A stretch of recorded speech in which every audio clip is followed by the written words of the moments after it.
Testing. 1, 2. Perfect. Hello, everyone. Today, I will be visiting the Federal Agency for the Strange and Anomalous, and I will be reading the document F.A.S.A.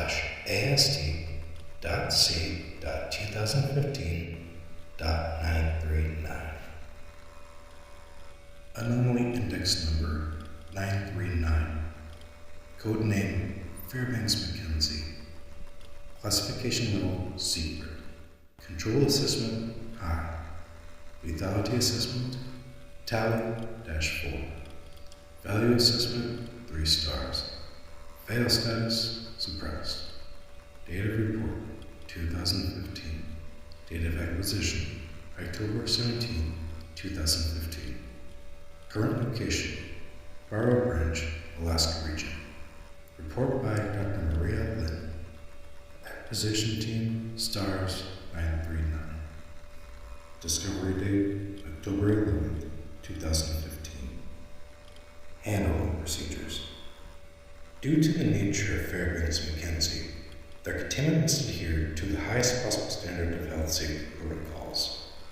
All personnel working with this case must be well informed on the potential dangers of biohazardous contamination and must be trained in the use of all protective biohazard equipment, especially high-grade hazmat suits.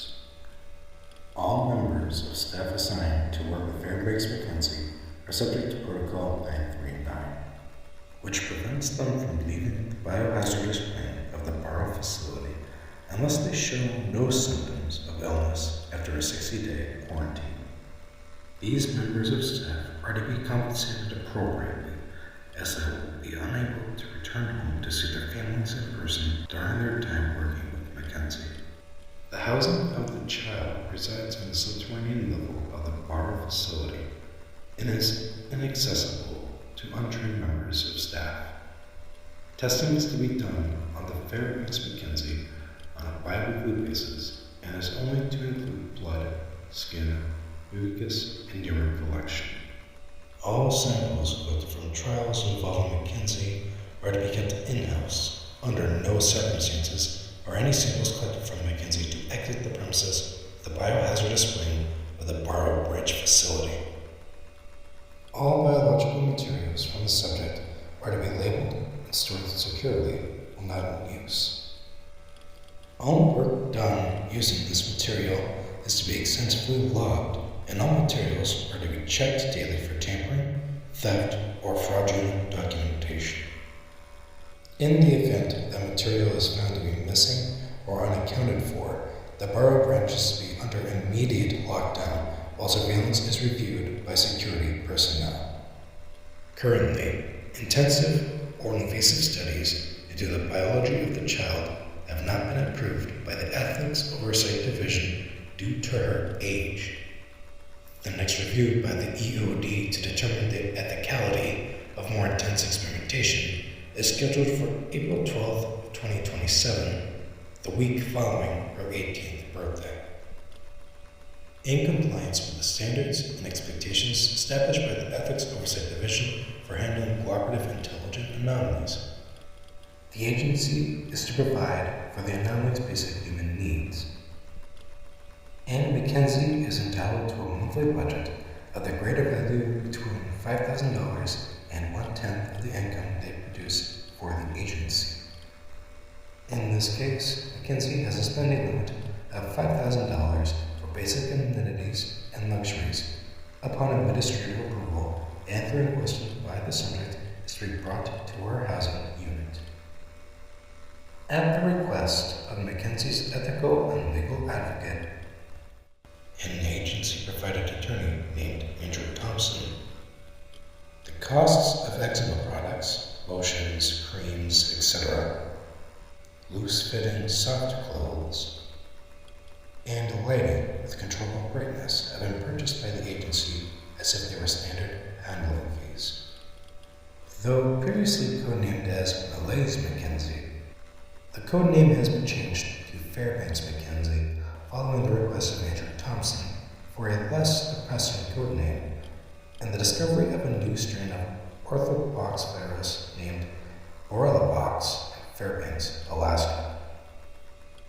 Description and explanation.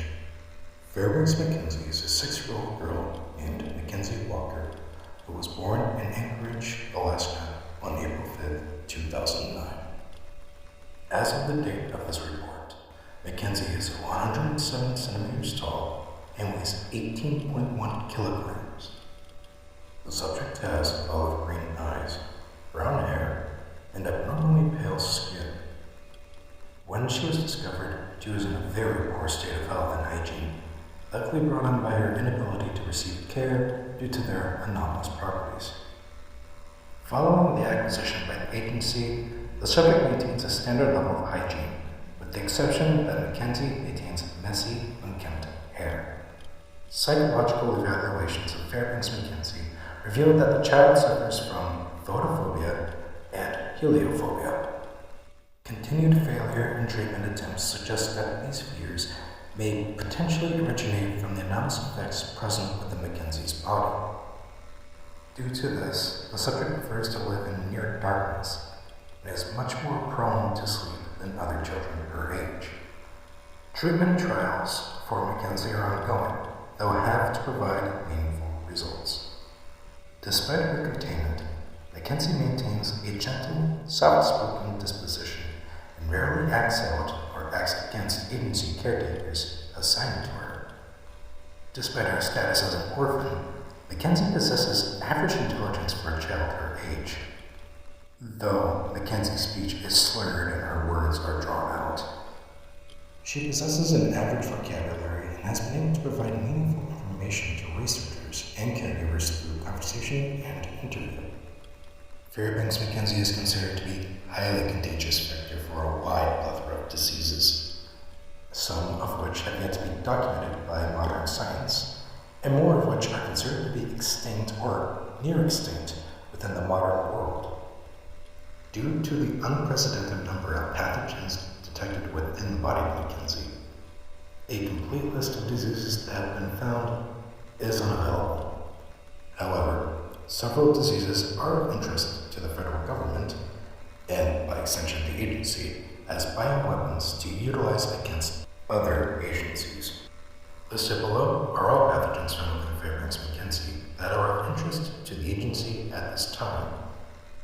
All diseases highlighted have been approved for field use by S.R. Hemlock in the execution of a Nightshade Protocol order from the federal government.